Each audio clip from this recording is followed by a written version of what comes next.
Marshall, you're recognized for your questions. Okay, thank you, Chairman. Mr. Secretary, do DHS employees have your personal contact information? And how widespread do you believe the distribution of your personal contact information is to DHS personnel? When you speak of personal information, do you mean outside of the work context? Your personal contact information, your personal emails. Senator, I do not distribute that to DHS personnel.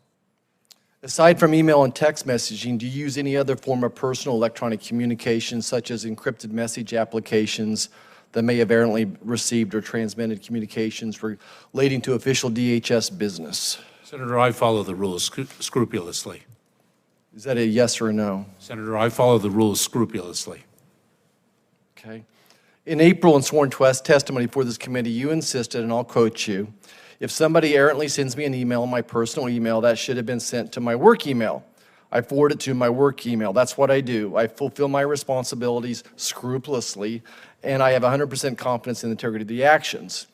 Despite that, a FOIA lawsuit by Americans for Prosperity has uncovered hundreds of pages of records reflecting your personal use of personal email account and cell phone for official DHS business since you assumed the office of Secretary.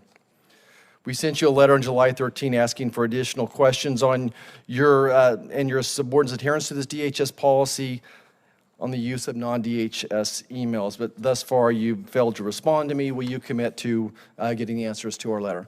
I'll be happy to look at your inquiry and respond accordingly.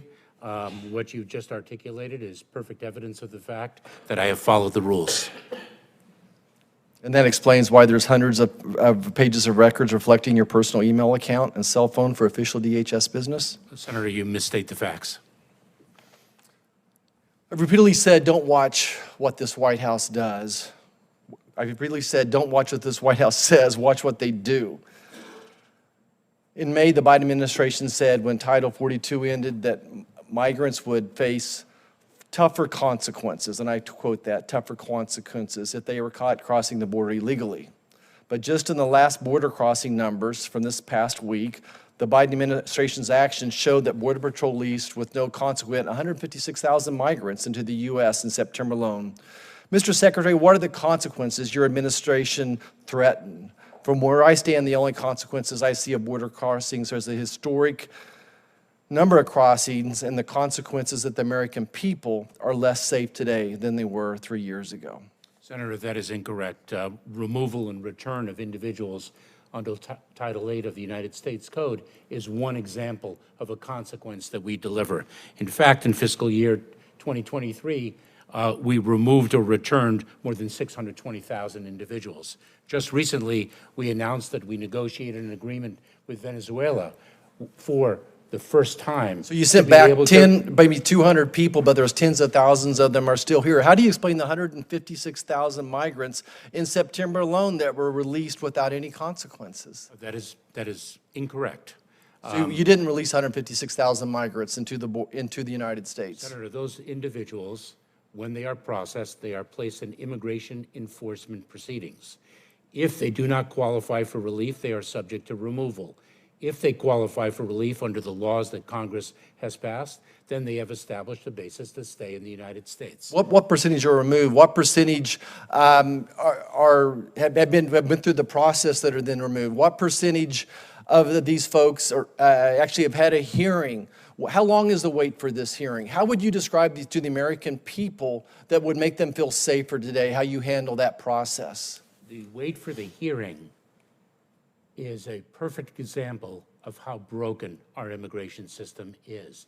And in fact, when I first entered federal government here in Washington, D.C., after 12 years serving in California as a federal prosecutor, I learned that the time in between encounter and the final adjudication of an immigration case in 2009 was more than 6 years.